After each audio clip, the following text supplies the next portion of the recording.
Hi, I'm Melissa Snavely, and we're looking at this year's Audition Etude for All District Band. The first thing we always want to think about is our tone. At the beginning, we start in the lower register at a medium loud dynamic. We need to make sure that our tone is very focused, not spread or honky sounding. So I like to think about the difference between a flashlight and a laser beam. You want your air to be as focused and as strong as a laser. When we get to the third line, we need to watch our tone when we go up into the higher register, specifically our pitch. Make sure that your tongue position is very high in your mouth. Your tongue should almost be touching the roof of your mouth when you get to these high notes, so our sound is not flat, our pitch is not sagging.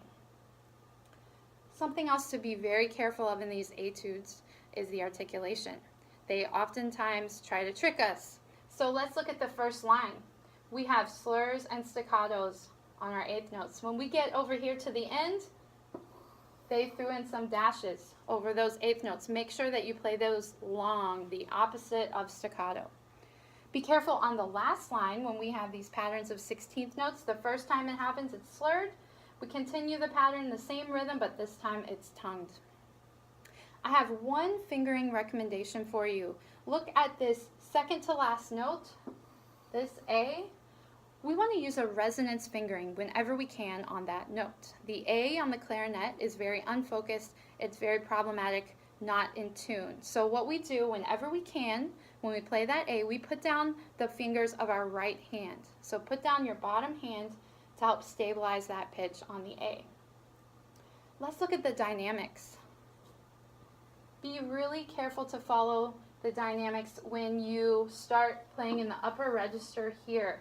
Start very soft. It's going to be tempting to play louder to get those higher notes to come out. You can crescendo on this third line to let the sound, that will help you get the sound of the higher notes. When we get to the last line, be very careful to keep this forte all the way to the end. Hold the forte, especially for these last two notes. You could even make those forte plus, because at the very end, we want to have a very final ending sound, right? Don't back off by the end. The last thing let's talk about is tempo. Right here, they gave you tempo marking 112. You always want to be practicing with a metronome. If you don't have a metronome, I recommend a free app you can download for iPhone or iPad. It's called Tempo.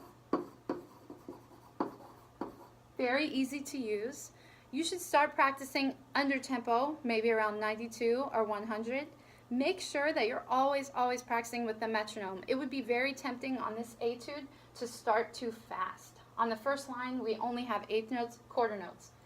If you start too fast, you're going to be in trouble when you get down here, right? The last line, 16th notes, and then 16th notes with a lot of tonguing. So make sure that your tempo is relative. Using your metronome in your practice will assure that your tempo is consistent throughout this whole piece.